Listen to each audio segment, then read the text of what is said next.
Hello, YouTube. Voice is a little out. I'm a little sick. It's cold. First time I've been sick, I think, in a very long time.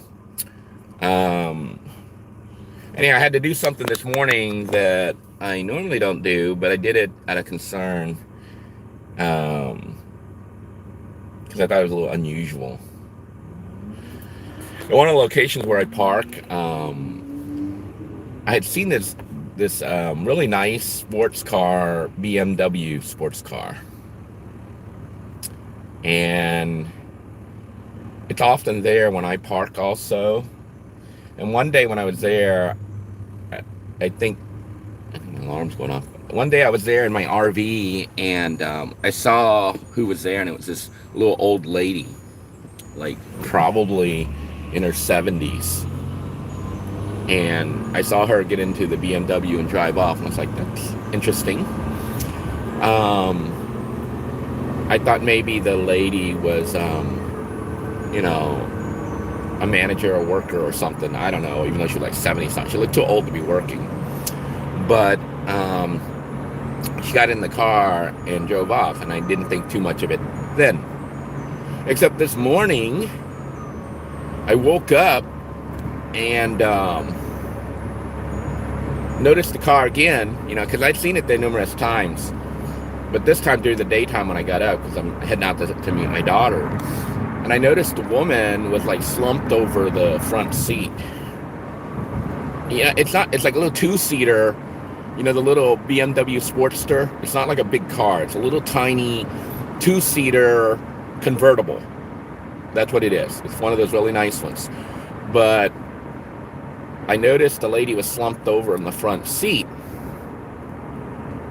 I was like, okay, now I'm suspecting that lady is actually homeless, probably. I don't know where she keeps all her stuff because the BMW is tiny. But I'm like, she must have slept there like that all night, or she's dead because she wasn't moving. So I drove by, but I didn't want to go knock or anything. I drove by just to look at her and watched her for a few minutes, and she was just kind of slumped over on her steering wheel. I was like, I don't know how long she's been sitting there, because I was just there last night to this morning. I'm like, she could be sitting there because they discovered bodies at this place before. Okay, so I was like, she could be sitting there rotting. And I mean, that's a shame, So I was like, well, I don't know if I should call it in or whatever.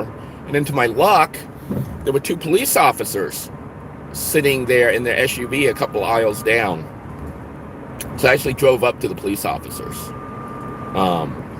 and went up to them and said, hi, good morning. I was wondering if you guys could do me a favor and check up on somebody. Just make sure. There's like a little car, and I pointed it to the car, and I said, just check up and make sure that lady's okay.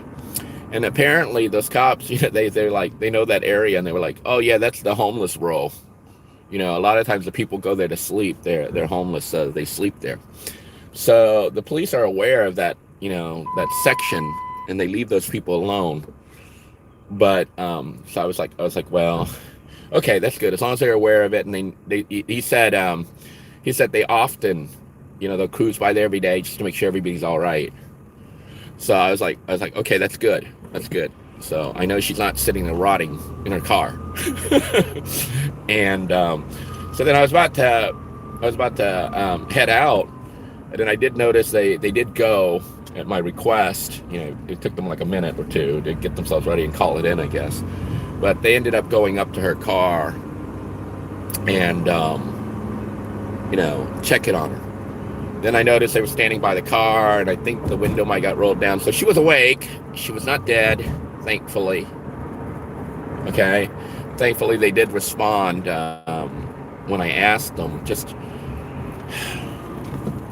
they have found like a dead woman there before in her vehicle, and she'd been there for 3 or 4 months. Dead in her. I think she was in a minivan. but she had been dead and nobody even knew. And she'd been sitting there that whole time for 3 or 4 months. So it was the first time I actually reported somebody. Not so much for them to go hassle her, but I just wanted to make sure she was all right. And apparently she is. So all's good. You know, just wanted to remind people that the cops aren't necessarily your enemy. Okay, you know, even though sometimes they seem like it, especially around this area. I think they're maybe, hopefully across the whole U.S. They're starting to get the idea and understand that a lot of people are in tough financial situations and losing their homes and stuff. That lady having that nice car, you know, she had money at one time. Something bad happened. You know, something happened. It's just sad for me to see a little old lady living out of a tiny little sports car. And I'm just glad that the police decided to follow up on my thing to just check her out and make sure she was all right. Because then I feel better. You know, I feel that at least she's okay. Because I kind of watched the whole situation. Didn't film it out of respect, you know, privacy here. But it was nice that the police responded. And that the police apparently know the you know, the van dwellers or the car dwellers and stuff, and do check up on them, you know, their health or their welfare, at least as best as they can. So kudos to the West Melbourne police. You guys are awesome. And just wanted to remind everyone out there that, you know, police are actually, for the most part, even though they get portrayed a lot, you see a lot of viral type videos where the police are doing something bad, and it does happen, and I do think they should be reported when they do bad stuff. But I do think they should be reported when they do good stuff, and I think it helps to educate the police and the cities and stuff to see the impact that they have when they do a kind act like this. You know, when they do check up on people and don't hassle them, but make sure that, you know, they're as good as they can be, and hopefully refer them to agencies and services that might actually be able to help them out of their situation. I want to thank you all for tuning in. I am going to be picking up my daughter, so I'm going to go ahead and sign out for now. Until next time, everyone, take care. God bless you all. Please stay safe. Bye-bye now.